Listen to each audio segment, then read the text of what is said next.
नमस्कार, सत श्री अकाल, जोहार। आप सभी साथियों का स्वागत करता हूं, अभिनंदन करता हूं आपके अपने यूट्यूब चैनल जीएस फाउंडेशन पर। आज के सेशन में हम लोग करने वाले हैं साइंस की क्लास। और साइंस की क्लास में हम लोग देखेंगे most important MCQ with full explanation. JSSC, CGL, JPSC, फिट्टी, झारखंड पुलिस की तैयारी कर रहे छात्रों से मेरा अनुरोध है कि फटाफट से इस सेशन को दोस्तों के साथ शेयर कर दीजिए। और यदि आप भी इस चैनल पर नए हैं दोस्तों, तो चैनल को सब्सक्राइब करके बेल आइकन को प्रेस कर लीजिए। दोस्तों, आप सभी सिलेबस के बारे में जानते होंगे। जेएसएससी सिजल में आपके कुल 150 प्रश्न होंगे, इसमें से 20 प्रश्न साइंस के होंगे। तो आपके सिलेक्शन में साइंस जो है काफ़ी महत्वपूर्ण भूमिका अदा कर सकता है। तो रिक्वेस्ट है साथियों कि इस सेशन को शुरू से एंड तक ज़रूर देखिएगा। चलिए शुरुआत कर लेते हैं आज के सेशन की। सेशन का पहला सवाल आपके स्क्रीन पर, भारत के पहले उपग्रह लॉन्चर का क्या नाम है? Answer is the option C, SLV-3। SLV-3 भारत का पहला उपग्रह लॉन्चर था, जिससे 1979 में 35 किलोग्राम का रोहिणी उपग्रह छोड़ा गया था। लेकिन यह उपग्रह जो है असफल रहा था। इसके बाद 1980 में रोहिणी को दोबारा छोड़ा गया, जो सफल रहा था। क्वेश्चन नंबर 2, प्राश्रव्य तरंग की आवृत्ति होती है, कितनी होती है? आपको यहां पर आंसर करना है।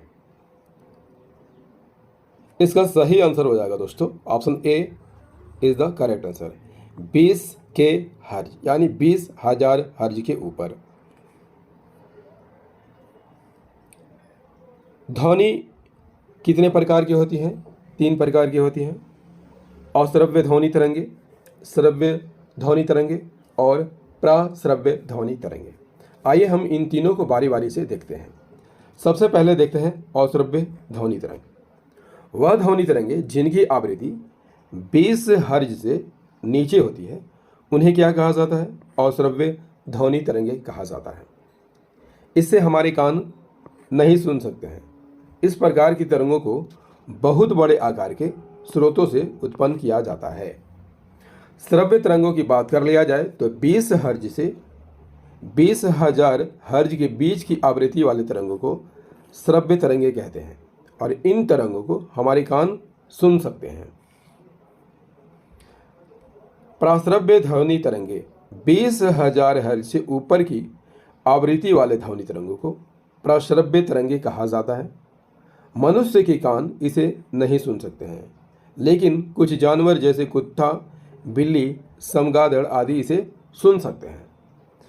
प्राश्रव्य तरंगों के उपयोग क्या क्या है?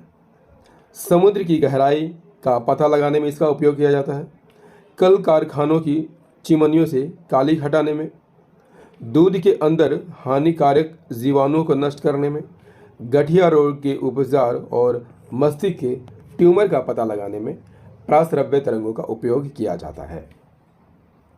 नेक्स्ट क्वेश्चन, क्वेश्चन नंबर 3, पानी के छोटे छोटे बुलबुलों को गोल होने का कारण क्या है? Answer is the option D, पृष्ठ तनाव। पृष्ठ तनाव किसे कहा जाता है दोस्तों? किसी द्रव का वह गुण जिसके कारण उनका मुक्त पृष्ठ जो है एक खींची हुई प्रत्यास्थ झिल्ली की भांति व्यवहार करता है और कम से कम क्षेत्रफल घेरने का प्रयत्न करता है।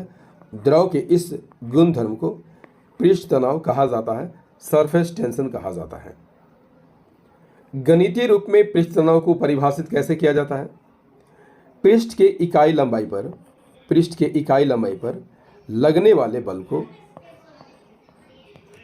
पृष्ठ तनाव कहा जाता है।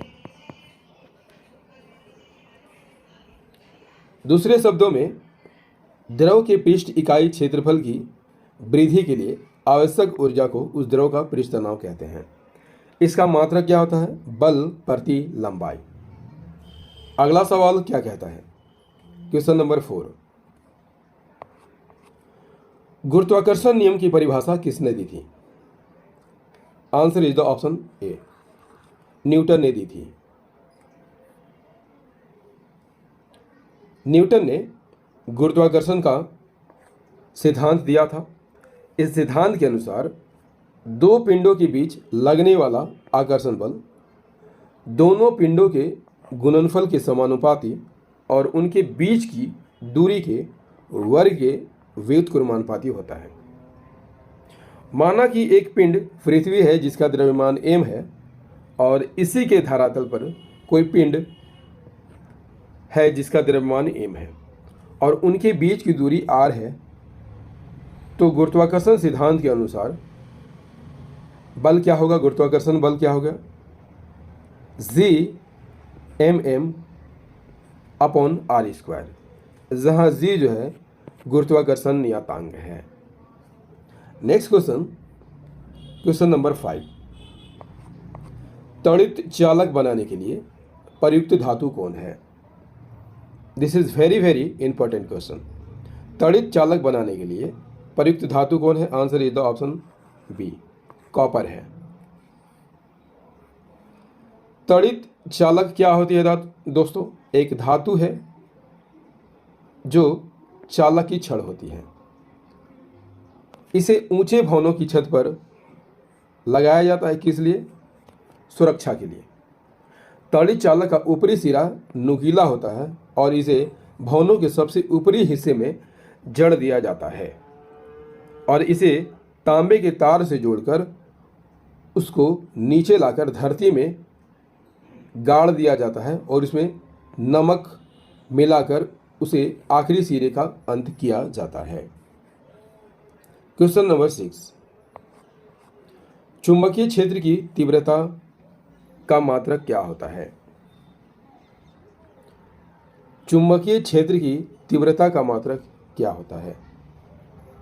Answer is the option C, metre ampere प्रति मीटर। चुंबकीय क्षेत्र क्या होता है दोस्तों? चुंबक के चारों ओर का वह क्षेत्र जहां उसका प्रभाव होता है उसे चुंबकीय क्षेत्र कहा जाता है और इसे ही चुंबकीय क्षेत्र की तीव्रता भी कहा जाता है।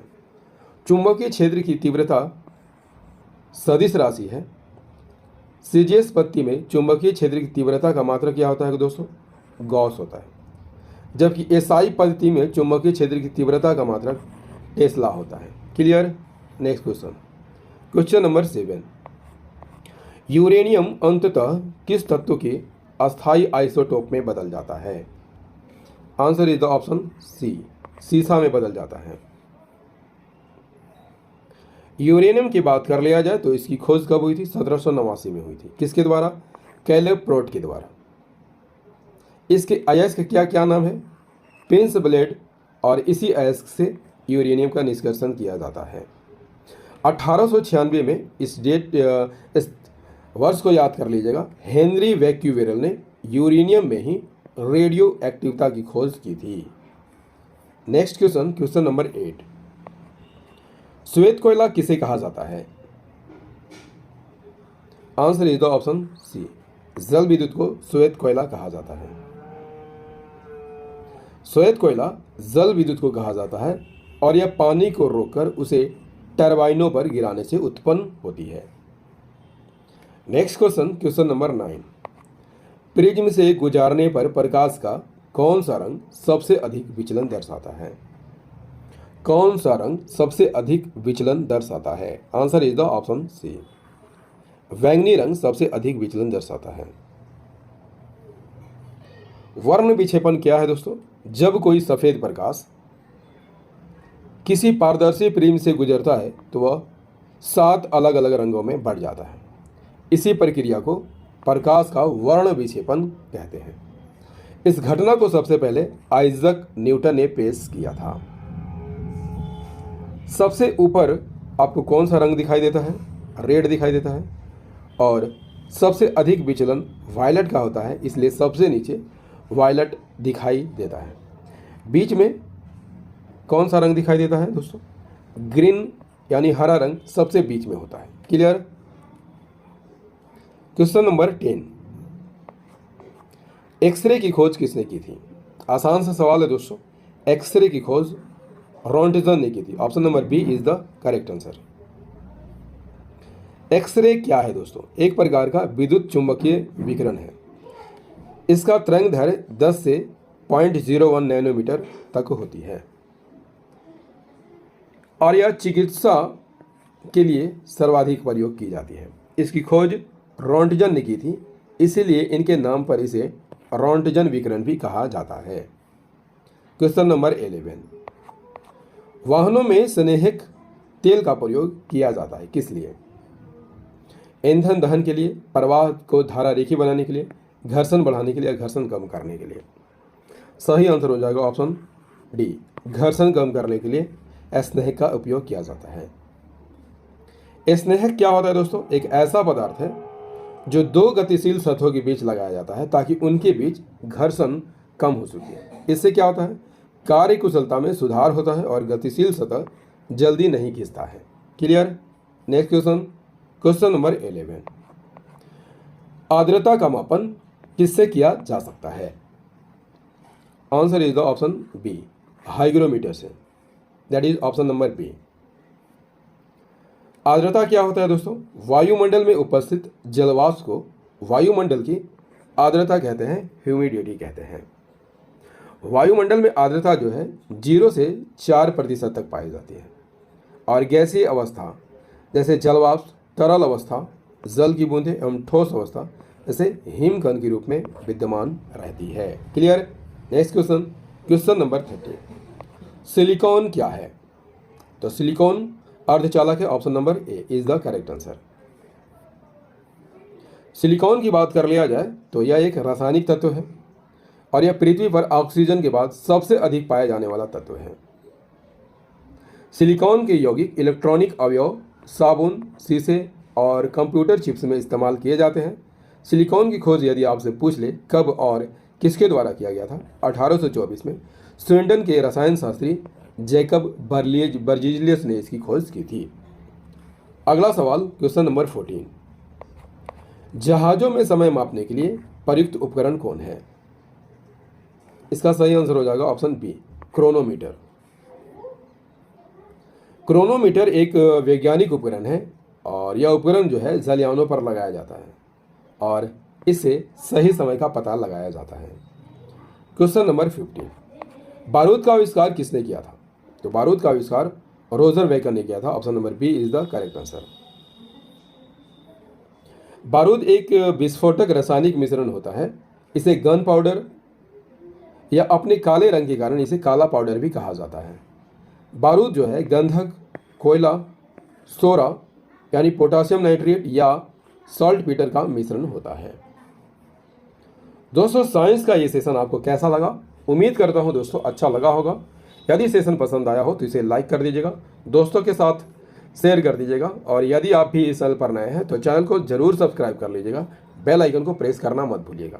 याद रखिएगा दोस्तों, मेरी वीडियो रात को डेली 8 बजे आती है तो इसे रोज़ देखना मत भूलिएगा। मिलते हैं अगले सेशन में, तब तक के लिए जय हिंद, धन्यवाद।